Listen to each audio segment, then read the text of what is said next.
Саламатсыздар ма оқушылар? Қазір бізде қазақ тілі сабағы. Ал енді балалар, біз қазақ тілі сабағынан кеше қандай тақырыпта сабақ өттік? Кім айтады? Балаусар? Біз өткен тақырыпта сан есімді өттік. Өте жарайсың. Каусар, сан есімнің сұрақтарына мысал келтіре ғой. Сан есім сұрақтары нешінші? Мысалы, 1, 2, 9, 10. Өте жақсы. Нұрай, сан есімнің ережесіне тоқтала ғой. Сан есім дегеніміз заттың санын білдіретін сөз табы. Олардың сұрақтары қанша, нешінші? Өте жақсы. Нұрдәулет, сан есімге мысал келтіре ғой. 9, 10, 11, 12. Өте жақсы. Ал енді балалар, өткен сабақта бізге үйге қандай тапсырма берді? Кім айтады? Қасиет. Өткен сабақта бізге үй тапсырмасына 98-ші бет 53-ші жаттығу ребусты шешіп шыққан сөзден сөйлем құрау. Өте жақсы. Ендеше балалар, дәптерімізді ашып, үй тапсырмасын мен тексеру жұмысын жүргіземіз. Дәптерімізді ашамыз. Яғни балалар, үйге берілген тапсырма 98-ші беттегі 53-ші жаттығу болатын. Ребусты шешіп, шыққан сөзге әңгіме құрап жаз. Дәптерімізді ашамыз.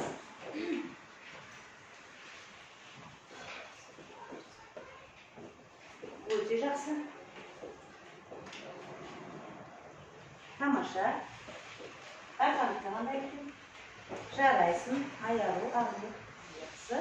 Үй тапсырмасын балалар өте жақсы орындаған екенсіңдер. Нұрсезім, үй тапсырмасынан маған бірінші сөйлемді оқып бере ғой. Жарайсыңдар. Ғарыш кеңістігінде 9 ғаламшар бар. Жер планетасында 3-ші орында. Өте жақсы. Енді осы сөйлемдегі сан есімді тауып айта ғой. Бұл жерде сан есім 9, 3-ші. Өте тамаша. Ал енді балалар, келесі. Ислам, екінші сөйлемді оқи ғой. Ғарышта тартылыс күші аз және ауа қабаты жоқ. Келесі сөйлемді оқимыз. Сан есім басқа сөйлемді. Ғарышқа Қазақстанның алғаш болып Тоқтар Әубәкіров 1991 жылы 2-ші қазанда ұшқан. Өте жақсы. Достар Каусар, қазір маған осы сөйлемдегі сан есімдерді атай ғой. Бұл жерде 1991 2-ші қазан. 2-ші қазан. Өте жақсы. Нұрислам, сан есімге мағыналық түріне қарай реттік сан есімге мысал келтіре ғой. Реттік 16-шы, 7-ші, 8-ші. Өте жақсы. Ал енді балалар, үй тапсырмасын барлығын толық орындаған екенсіңдер, жарайсыңдар. Ендеше біз келесі сабағымыздың келесі кезеңіне қайталаймыз. Шерімбек Айзере, бірінші сұрақты оқып, жауап бере ғой. Сан есім дегеніміз заттың санын білдіреді. Сұрақты оқимыз. Сан есім дегеніміз не? Сан есім дегеніміз заттың санын білдіреді. Мысалы, 1-ші, 2-ші, 9-ші. Өте жақсы. Айханым, зат есімнің сұрақтарына тоқтала қойыңыз. Зат есімнің сұрақтары қанша, нешінші? Өте жақсы. Ахмет, есептік сан есімге мысал келтіріңіз.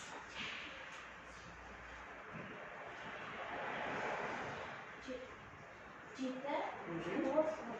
Өте жақсы. Замға, реттік сан есімге мысал келтіріңіз. 100-ші, 10-ші, 15-ші. Өте жақсы. Каусар, сан есімнің қандай түрлері бар? Мағыналық түріне қарай. Сан есімнің реттік есептік, дара күрделі. Өте жақсы. Ал енді балалар, біз өткен тақырыпты қайталадық. Ендеше балалар, сендерге құпия сандар беріліп тұр. Қазір назарларыңды тақтаға аударып, мына жерде көрініп тұрған сандарға назар аударыңдар. Бұл жерде бірнеше сандар беріліп тұр. Енді бұл ойынымыздың шарты осы берілген сандарға қатысты қандай мағлұматтарды білесіңдер? 24. Қасиет. 24 тәулік. Дұрыстап жауап береміз, нақтылап. Бір күнде 24 сағат бар. Өте жақсы. Кім толықтырады? Нұрислам толықтыра қойыңыз. 24 сағат бар. Өте жақсы. Қаншайым? 12. 12 ay var. To'liq javob berib o'tirsangiz. Bir yılda 12 ay var. Bir yılda 12 ay var. Dürüst mü balalar? Enju, 365 degan songa ma'lumot ayta olasiz. O'ta yaxshi. Madlen, 3 sonini ma'lumot bera olamiz. 3 ay. Taqdan aqlaymiz. Yesera, 3 sonini ma'lumot beramiz. 3 sonu İslam ko'maklashamiz. Hozir sabaqqa mutlaq taqdimiz. 3 bir yani Naqdlab javob beraylik. Qozoqning Kazak'ın 3 bir yani 300. 300'ga. Yaxshi bolalar. Ya'ni bu sonlar kezishib olingan yo'q bolalar. Bu yerdagi sonlar tarixda ne bo'lmasa qozoq adabiyotida turli tarixiy sifrlarga qattiq sonlar. Ya'ni 7 deganimiz bir haftadagi 7 kun, 24 bir tavlikdagi 24 soat, 12 bir yildagi 12 ay. Endi 365 sonni qanday? Bir yılda 365 gün var. Bu o'ta tomosha bir yildagi 365 kun. Ya'ni 3 degan qozoq uchun o'ta kiyilsa, ya'ni qozoqning 3 piyi nemesi qozoqning 300 deb aytamiz, bolalar. Endi bolalar, bu topshirmani men sizlarga ne uchun olib o'tirman? O'tkani bolalar, bugungi bizning sababimiz son yesimlarga qattiq. Endi bolalar, bugun biz жаңа taqrib o'tamiz. Bugungi sababimizning taqribi davra және күрделі son yesimlar. Daftarimizni ochib, bugungi kunni yozib, sinf жұмысы және davra және күрделі son yesimlar deb o'qibdi, әдемі ko'rkam etib yozamiz.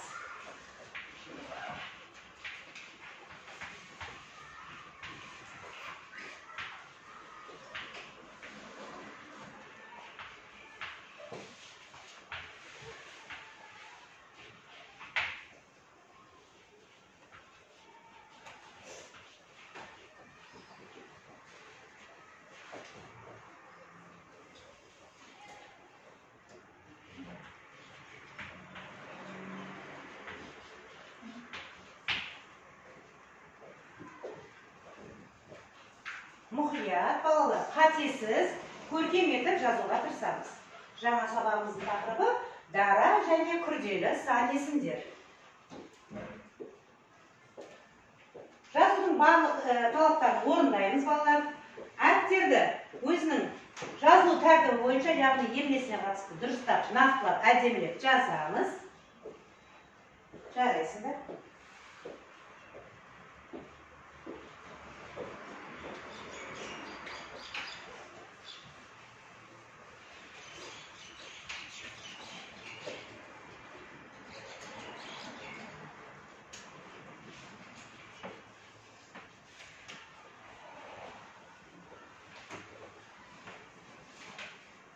Bolalar, жазып болсақ, тақтаға назар аударамыз. Bolalar, bugungi sababimizning maqsadi сөйлем ішінен son yesimlarni табу. Екінші, dara және күрделі son yesim түрлерін ажырату. Үшінші, берілген son yesimlarni сөзбен жазу. Ендеше bolalar, барлық назарларыңды тақтаға және маған аударыңдар, өйткені бұл біз күрделі тақырып өтеміз. Ендеше bolalar, bugungi erежемен tanışайық. Мұқият тыңдаймыз. Bolalar, son yesimlar құрамына қарай dara және күрделі болып екіге бөлінеді. Bir түбірден құралған негізгі және туынды son yesim dara son yesim деп аталады. Мысалы, 5, 1000, 100, ондаған, 8-ші, жетеу және тағы да басқа жеке son yesimдер. Екі, немесе одан да көп түрлердің тіркесінен, немесе қосарлануынан жасалған son yesimдер күрделі son yesimдер деп аталады. Мысалы, 200, 3956, 100 қаралы, 10-нан 1, 3-тен 2, 5 ондық, 1-1-ден, 3-4 және тағы басқа. Сөздердің қосарлануы мен қайталануы арқылы жасалған күрделі күрделі сан есімдер дефис, яғни сызықша арқылы жазылады. Мысалы, 40-50, 70-80, 5-5-тен, 10-15-тен, 2-3 деген сияқты күрделі сан есімдер дефис арқылы жазылады. Яғни балалар, жеке бір сөзден ғана тұратын сан есімдер дара сан есімдер деп аталады. Екі немесе одан да көп сөздердің қосарлануынан жасалатын сан есімдер күрделі сан есімдер деп аталады. Түсінікті ме?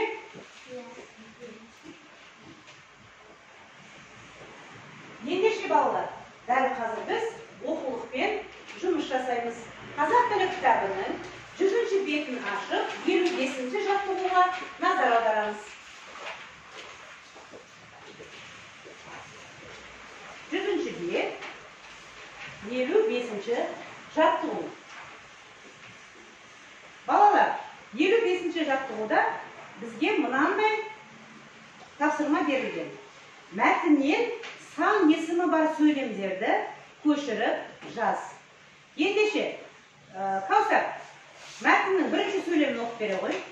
Қашқа 1957 жылдың 3 қарашасында алғашқы жол салған Лайка деген ит болған. Өте жақсы. Тұрсынбай Аяру, осы сөйлемдегі сан есімдерді атай қойыңыз. 1957 және 3 1957 және 3. Жарайсың. Нұрсезім, екінші сөйлемді оқимыз. Ол герметикалық қалдықпен қапталған жер серімен ұшырылып аман-есен оралды. Осы сөйлемде сан есім бар ма? Жоқ. Сан есім жоқ. Келесі сөйлемді балауса оқимыз. Лайка итінің артынан басқа да иттер ұшырылды. Осы сөйлемде сан есімдер бар ма? Жоқ. Сан есімдер жоқ. Ислам, келесі. Олар 1960 жылы 19 тамызда ұшырылған белка мен стрелка иттері болған. Өте жақсы. Достарым, Каусар, маған осы сөйлемдегі сан есімдерді атай қойыңыз. 1960-19 тамыз. Өте тамаша. Келесі сөйлемді Нұрдәулет оқи ғой. Олармен бірге 40 тышқан және де 2 сұр тышқан әртүрлі жәндіктер өсімдіктер мен микроағзалар ұшырылды. Осы сөйлемдегі сан есімдерді заңғар атай ғой. 42. Келесі сөйлемді оқиды бізге. Бағдәулет. Олар жерде 17 рет айналып оралған. Осы сөйлемдегі сан есімді Айханым. Бұл жерде 17. Ал енді балалар, тапсырма сендерге түсінікті болса, осы мәтіндегі сан есімдерді үтір арқылы дәптерге көшіріп жазамыз. Кәнекей, 55-ші жаттығу мәтіндегі сан есімдерді үтір арқылы сөзбен көшіріп жазу.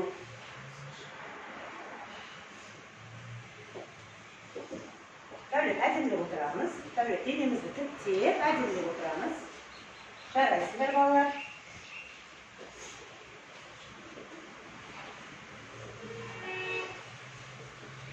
Тапсырма түсінікті ма? Балалар, түсінікті ма тапсырма? Жарайсыздар. Ендеше тапсырманы орындаймыз, бамы? Орындаймыз. Тек қана сан есімдерді көшіріп жазамыз.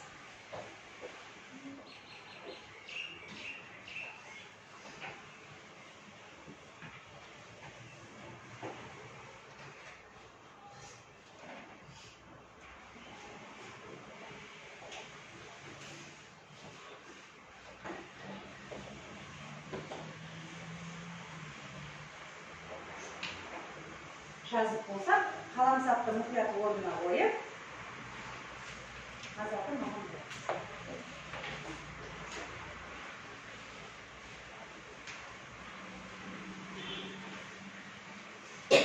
Ерасыл, тапсырманы орындап болсақ, маған сан есімдер құрамына қарай қандай түрлерге бөлінетінін айтып бере ғой. сан есім Бұлыңды жаңа тапсырмыз. Құрамына қарай. дара және күрделі деп бөлінеді. Өте тамаша. Нұрай. Олар қалай ерекшеленеді? Дара және күрделі. Дара және күрделі. Мысалы, ол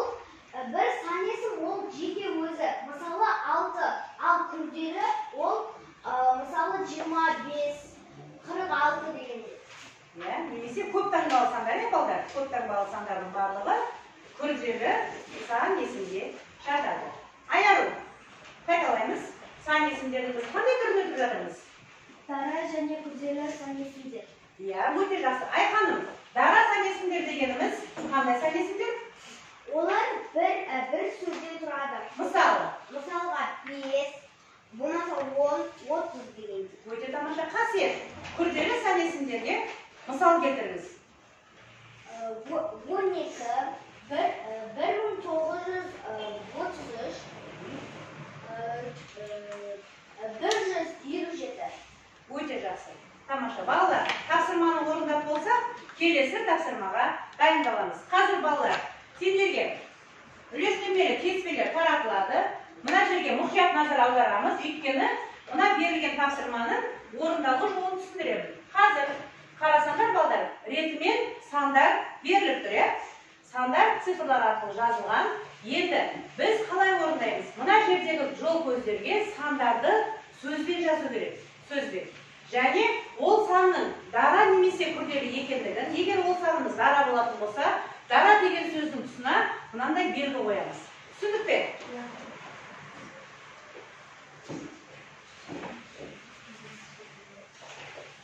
Асықпаймыз, қатесіз мұқият жазамыз.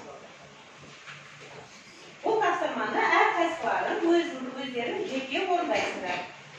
Әр оқушыға жеке берілетін тапсырма.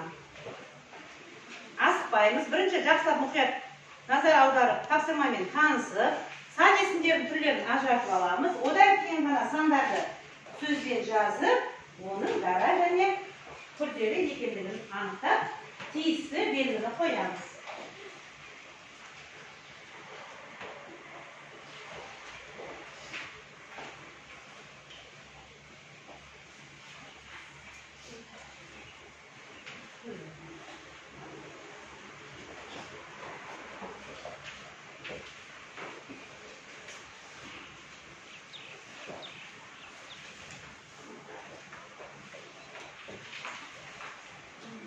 Бір-бірден аламыз.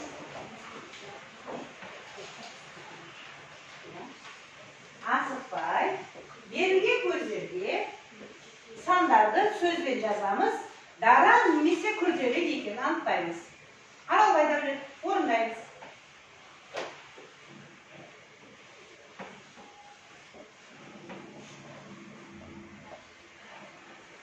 Балалар, сендердің әр орындаған тапсырмаларына мен мынандай әдемі комментарийлер жазылған үлестірмелі кішкентай таратпалы кестелерді тарқатып отырамыз. Сол себептен тапсырманы дұрыс орындап отырсыңдар.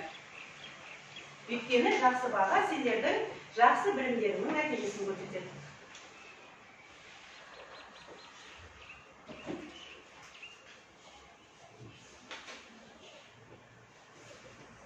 Мына жерге мына сандарды сөзбен жазамыз. Қасиет. Түрлерін ажыратып. Өте тамаша балдар. Қасиет ең бірінші орында қойды. Түрлерін анықтаймыз және берілген сандарды сөзбен жазамыз Айзерем. Берілген сандарды сөзбен жазамыз. Иә. 7.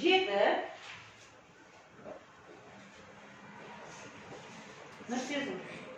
Өте керемет, тамаша. Нұрислам. Керемет. Яғни балдар, сабақтың әр кезеңі бойынша сендерге осындай кестелер таратылып отырады.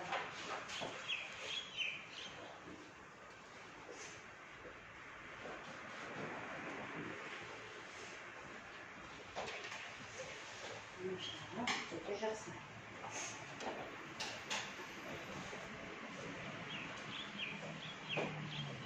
Өте тамаша.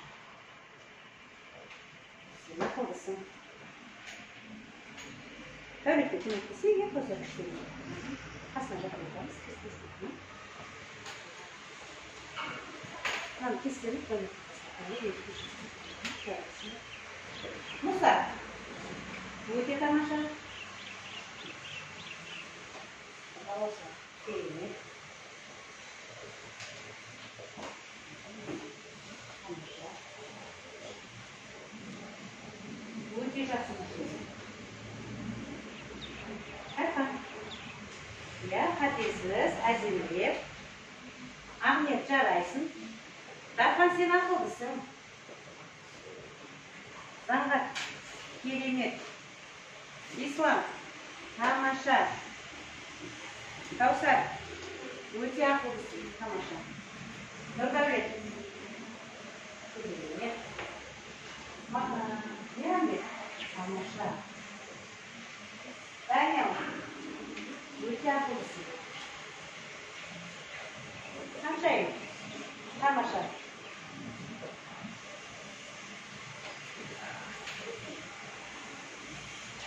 Балымыз, жарайсың. Керемет, там ешін көрек, өте жақсы. Ерасың, өте жақсы. Інжу, жарайсың. Аслан. Ой, ақырын. Марлен, көрек тасырмас. Өте жақсы. Айзере,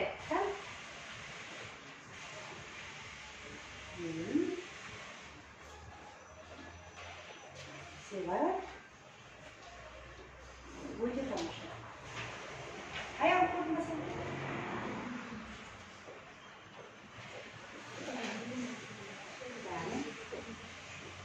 Ой, жарайсыңдар.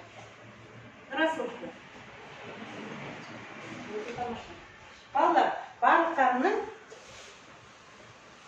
еңбектері бағаланды ма? Аяқ оқытын көрейін. Өте жақсы балалар. Яғни бұл нені білдіреді? Бұл сендердің бүгінгі өтіп жатқан жаңа тақырыпты жақсы меңгеріп отырғандарыңды білдіреді. Қандай ретке көрейін?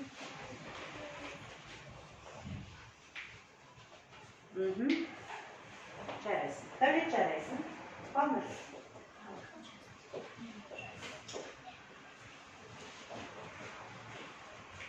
Балалар, келесі тапсырмамыз дәптермен жұмыс. 100-ші беттегі 52-ші жаттығуға назар аударайық, балалар. Бізге қандай тапсырма берілген екен? 100-ші беттегі 56-ші жаттығу. Баласа оқи ғой. Берілген сан есімдерді сөзбен жаз, олардың дара немесе күрделі екенін дәлелде. Берілген сан есімдерді сөзбен жаз, олардың дара немесе күрделі екендігін анықта. Яғни балалар, біз бұл тапсырманы сызба түрінде орындадық па? Сызба түрінде біз орындадық. Ал енді балалар, біздің келесі жұмысымыз топтық жұмыс. Яғни балалар, әр топта отырған оқушылар өздерінің топтарының намысын қорғау үшін бүгінгі тақырып бойынша тапсырманы орындайсыздар. Ал енді, Бағдәулет, біз бүгін қандай жаңа тақырып өтіп жатырмыз? Дара және күрделі сан есімдер. Дара және Ислам. Дара сан есімдер дегеніміз қандай сан есімдер? Дара сан есім дегеніміз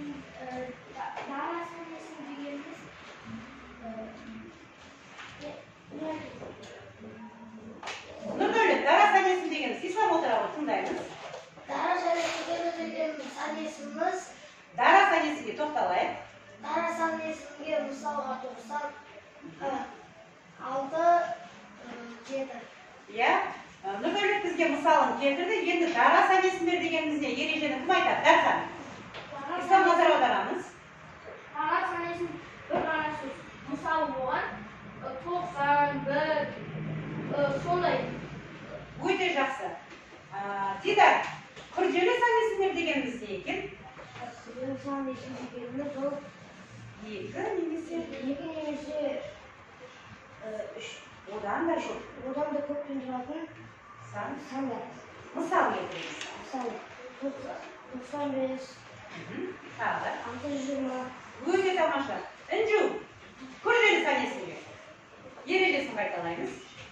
Күрделі сан есім дегеніміз одан да көп сан болады. Мысалы 620. Өте жақсы. Ахмет, дара сан есім дегеніміз не екен? Дара сан есімдер дегеніміз. Ережені қайталаймыз жаңа түсіндірген.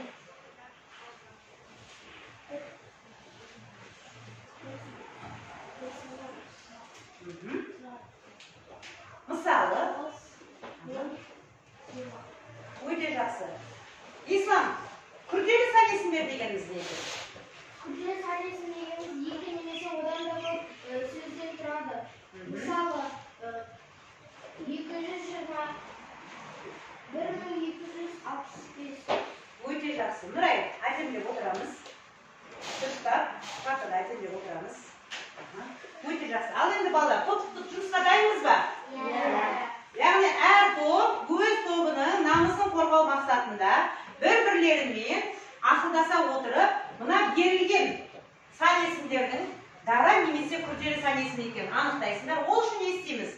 Сызықтың екі жағында тұрған дара және күрделі сан есімдерді бір-біріне қарай сызықша арқылы не істейміз? Қосамыз. Яғни дара сан есім болса, оны дара сан есімге сызықпен жалғастырамыз. Күрделі сан есім болса, оны күрделі сан есімге қарай сызықпен жалғастырамыз. Яғни барлықтарын бір-бірімен ақылдасасыңдар, ал топ басшы болса, сол сызықтарды бір-бірімен қосып отырады. Бірақ ақылдасып, топтасып отырып орындаймыз. Мұқият назар аударамыз. Ақылдасамыз тобымызбен. Ең алдымен көзімізді жеткізіп аламыз, ортаға қойып, сан есімнің түрін анықтап, дұрыстығына көз жеткізіп болғаннан кейін ғана сызықтар арқылы қосамыздар. Топтың барлық мүшелері сабаққа толық атсалысып, тапсырмаға қатысып отыруға жетіп алды.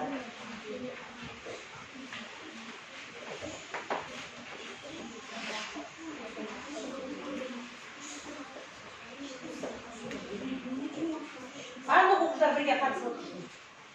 Қатыстырамыз. Міне, мына жерде бірінші топ өте жақсы жұмыс жасап жатыр. Дарханның тобы өте жақсы жұмыс жасап жатыр. Нұрсезімнің тобы өте тамаша жұмыс атқарып жатыр. Қасіреттің тобы қандай жұмыс атқарып жатыр? Ақылдасамыз балалар. Нұрайдың тобы және Каусардың топтары қандай жұмыс атқарып жатыр? Ой, тамаша балалар. Өте жақсы жұмыс атқарып жатырсыңдар. Тамаша. Шатаспаймыз. Ережеге сүйене отырып, сан есімнің түрін ажыратамыз.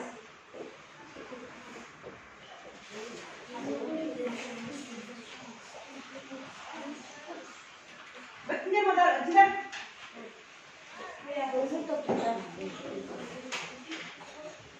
Бағдәулеттің тобы. Бірінші сан есім қай түріне жатады? Дара немесе күрделі? Тұрсынбай Аяру, бірінші сан есімді айтамыз. 96 ол күрделі сан есімге жатады. Өте тамаша. Мұса, екінші сан есім. Сан есімнің қай түріне жатады? Дара. Бірінші сан есімді оқимыз. 96. Екіншіні оқимыз. Мұқият отырамыз балдар. Екінші сан есімді оқимыз. Ол қандай сан есім?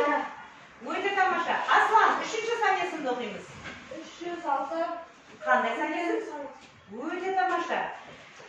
Балнұр, төртінші сан есімді оқимыз. 48. Өте жақсы. Сан есімнің қай түрі? 48 дегеніміз ол күрделі. Өте жақсы. Дархан, келесі сан есімді оқимыз. 50. Дара сан есім. Дара сан есім. Мейрамбек, келесі сан есімді оқимыз. 50-ден кейінгі.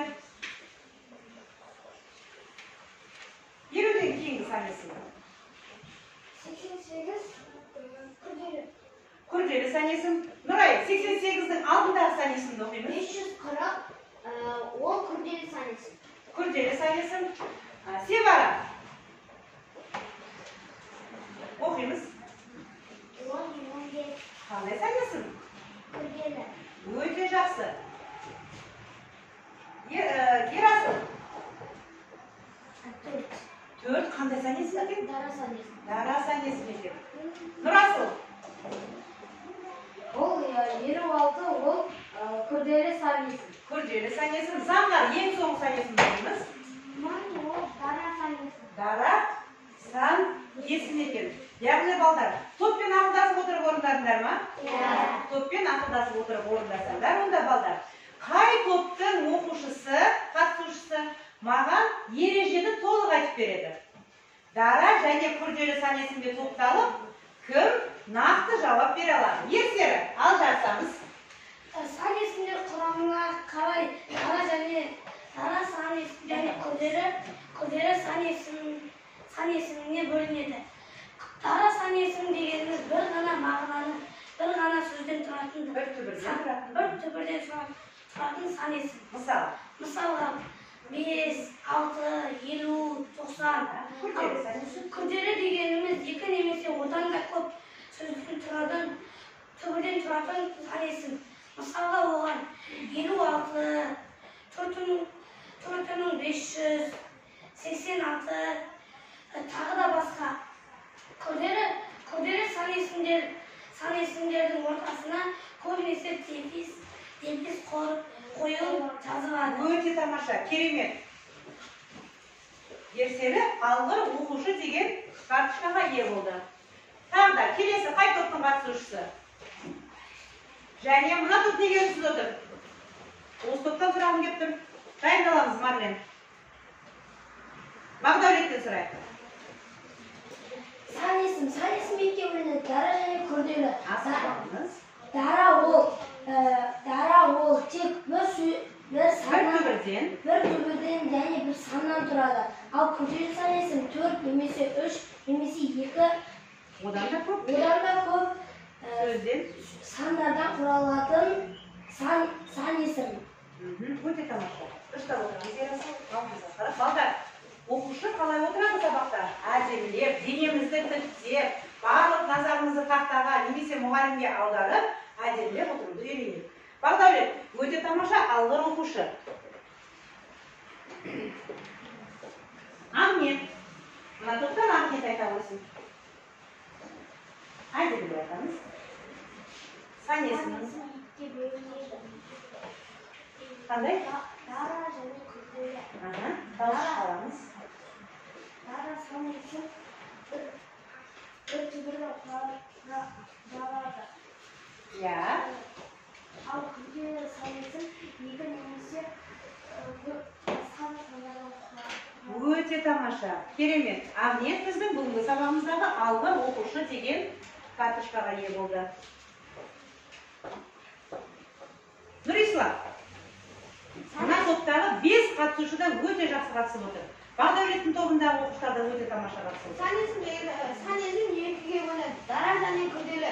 Дара дегеніміз бір түбірден қосарланып сөз шығарады. Мысалы, миллион, 100, мың деген сияқты. Ал күрделі сан есім дегеніміз екі түбірден немесе одан да көп түбірден құралатын сан есім. Ол 5-6 түбірден қосарланып сөз шығуы мүмкін. Мысалы, миллион 600 мың, 100 миллион, миллиард доллар тағы басқа. Өте тамаша, алғыр оқушы. Нұрдәулеттен сұрайық. Сан есім екіге бөлінеді. Біреуі күрделі сан есім, біреуі дара сан есім. Күрделі сан есімнің ережесімен мысалын айтамын. Күрделі ол екі немесе одан да көп сөзден құралып, оған туынды жалғаулар жалғанады. Мысалға миллион бір, 151. Өте жақсы. Керемет. Бүгінгі ең соңғы алғыр оқушы карточкасын иегері Күзденов Нұрдәулетті құттықтаймыз, балдар? Өте жақсы. Алдымен балдар, сендер білесіздер. Біз 4-ші тоқсан басталғалы жері, яғни ғарыш әлеміне қатысты тақырыптар өтіп жатырмыз. Ендеше балдар, маған осы ғарыш әлеміне қатысты мәліметтерді қосып, ауызша қандай сөйлем құрап бере аласыңдар? Ішінде міндетті түрде дара немесе күрделі сан есімдер болуы мүмкін. Біздің сыныптағы ең ізденімпаз оқушы, ғарыш әлеміне өмір ізденімпаздық танытып жүретін елшілерден ғарышқа қатысты сан есімдері қатысқан сөйлем сұраймыз. Кәні сыныптастарына жақсылап бір мәлімет бере ғой. Құс жолғауының 250 миллион жылда бір айналып шығады. Яғни осы сөйлемдегі сан есімді айта ғой. 250. Я, ол сан есімнің қандай түрі? Күрделі. Күрделі сан есім. Өте жақсы. Ислам елшілермен бірге ол да ғарыш әлеміне үнемі зерттеу жасайды. Ізденімпаз шығармашыл оқушының бірі.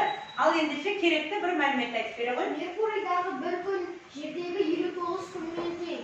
Я, осы жердегі сан есімдерді атай ғой. 59. 59 сан есімнің қандай түрі? күрделі санайсың, ал біз дара санайсың. Өте тамаша.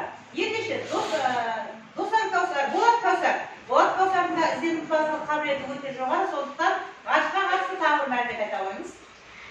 Бізде ең алғашқы әлемде Юрий Алексеевич Гагарин 1961 жылы 12 сәуірде ғарышқа ұшты. Бұл жерде 1961 және де 12 күрделі сан есім болып табылады. Өте тамаша. Енді, мына топта бар ма екен ізденімпаз оқушылар? Сөйлем құрайтын. Ғарыш әлеміне қатысты сан есімдерді қолданып сөйлем құрап беретін кім бар бізде? Нұрайдан сұрайық. Көп жыл бұрын ай пайда болмай жатып, бір күнін 6 сағатқа тең болған. Иә, осы жердегі сан есім? 6. Сан есімнің қай түрі? Дара. Сан есімнің дара. Өте жақсы балалар. Ал енді балалар, қазір біз сендерге тақтамен жұмыс жасаймыз, сендермен бірге. Мұқият назар аударамыз. Біз сан есімнің құрамына қарай және мағыналық түріне қарай түрлерімен таныстық. Ендеше мына кластерді орындаймыз. Қазір осы жерде арнайы берілген орынға маған сан есімнің есері көмектесе ғой.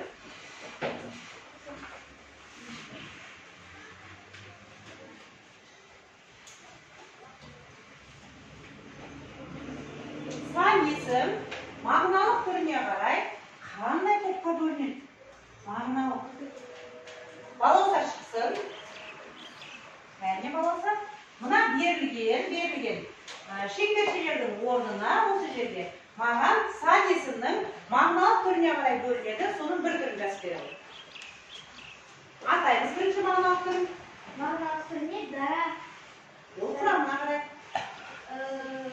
Мағыналық түріне қарай реттік және десеттік. Осының бір түрін маған жазып беремін.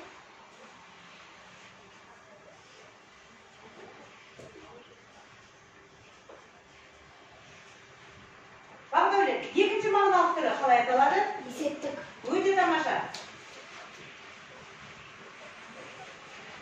Жарайсыңдар балалар, бүгін барлық сабаққа қатысып отырсыңдар, бірақ неге шу жоқ сыныпта?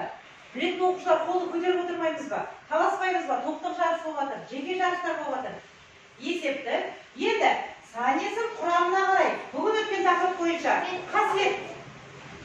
Сан есім құрамына қарай дара және күрделі болып бөлінеді. Иә, осы бүгінгі өткен сабағымыздың бір сан есімнің түрін жаза қойыңыз.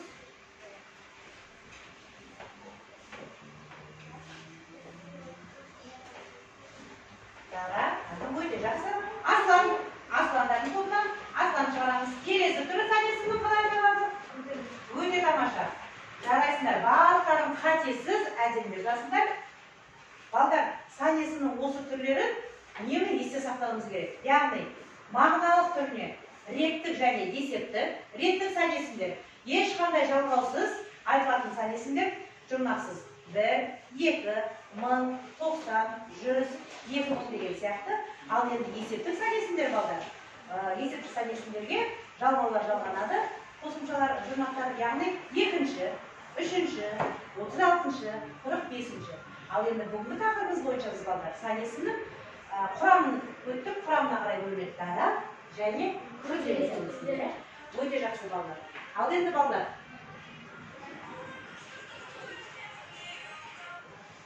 қазір біз балдар келесі тапсырманы орындаймыз. Сендердің алдарында әрқайсыларына жұлдызшалар берілген болатын балдар. Жұлдызшалар берілген. Сол жұлдызшаларды қазір біз сабағымызды ең соңғы жетістік баспалдағы арқылы кері байланыс жасаймыз. Яғни, сабақ сендерге түсінікті болды ма? Сабақта сендер толық түсінік алдыңдар ма? Жоқ болмаса, бүгінгі тақырып сендерге түсініксіз болды ма? Яғни, соны анықтау мақсатында біз келесі жұмысты орындаймыз балалар. Ертер көмекке келе ғой.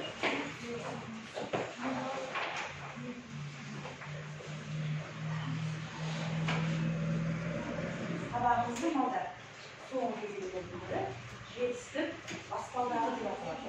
Қазір мен түсіндіремін.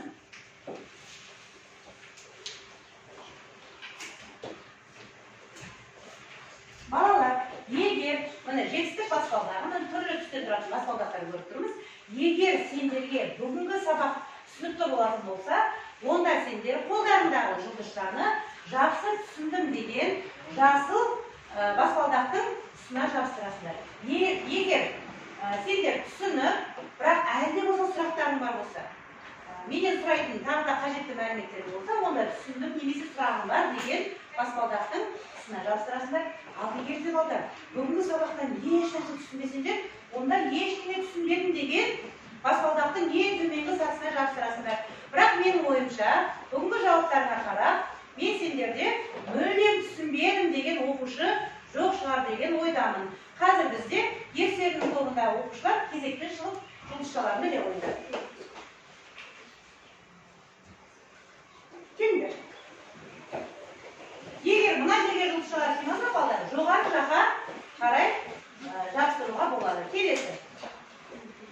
Егер сұрақтарың болса маған, онда мына сары баспалдақтың тұсына жабыстырасыңдар. Асанның тобы. Жерінде дайындап отырамыз балдар. Келесі қасиеттің тобы дайын отырамыз. Мында жабыстыруға да болады. Егер жақсы түсінсеңдер сабақты жоғары. Ой, керемет балалар. Сабақты шын мәнісінде түсіндік па? Келесі қасиеттердің қаншайымның тобы.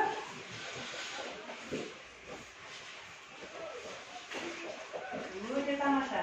Біздің сыныптың оқушылары баспалдақтың тек жоғарғы жағында ғана тұратын сияқты, жұлдызшалар. Өйткені сабақты толық түсінген сияқтысыздар. Келесі Дарханның тобы. Келіңдер.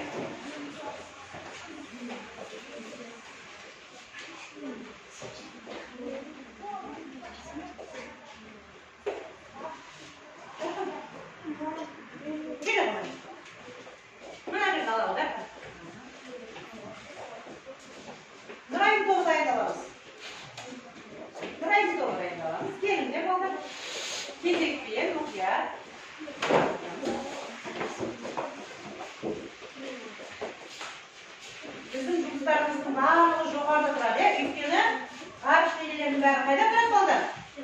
Жоғарыда тұрады. Сондықтан біздің менің сыныбымның оқушыларының барлығының жұлдызшалары тек қана жоғарыда тұрады деді. Нұрсезімнің тобы келеміз.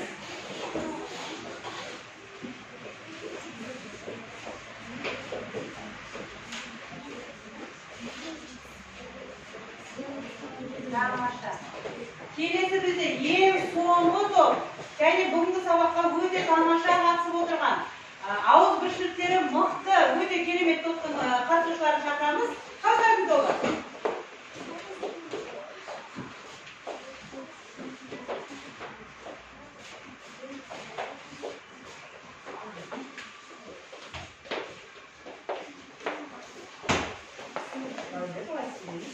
Енді балалар, біздің сыныпта отырған оқушылардың барлығы жұлдызшаларын жақсы білген ма?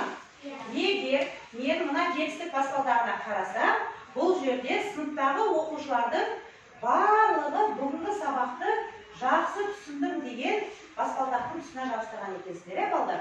Өте тамаша. Ал енді балдар, бүгінгі сабаққа өте жақсы жоғары деңгейде қатысып отырған балдарды бағалаймын. Нұрай өте жақсы 5, Каусар өте жақсы 5, Нұрдәулет 5, Қасиет 5, Даниял 4, Қанжайым 5, Каусар 5, Ислам 5, Дәулет тағы дайындаламыз өте жақсы, Заңғар 5, Каусар айттың ба? Каусар 5, Аялу 5, өте жақсы.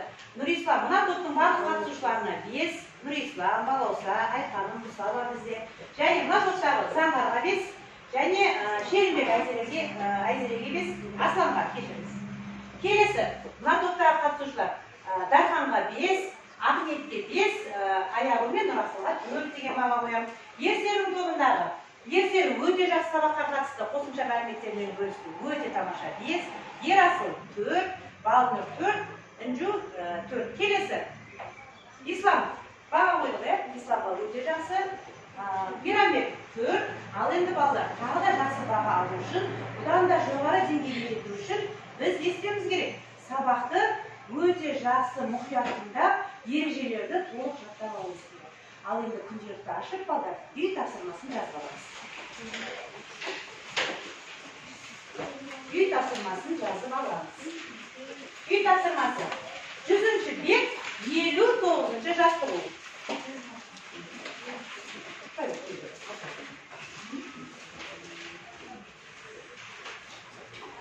59-cu жаттығу. Үй тапсырмасын мұқият жазып, балалар.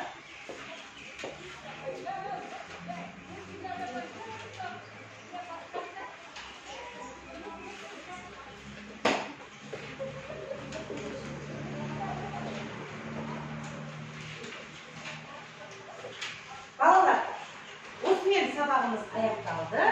Назар қойып тыңдағандарыңызға рахмет. Бүгінгі сабақ барлықтарыңызға түсінікті болды деп ойлаймыз. Олай болса, сабақты аяқтаймыз.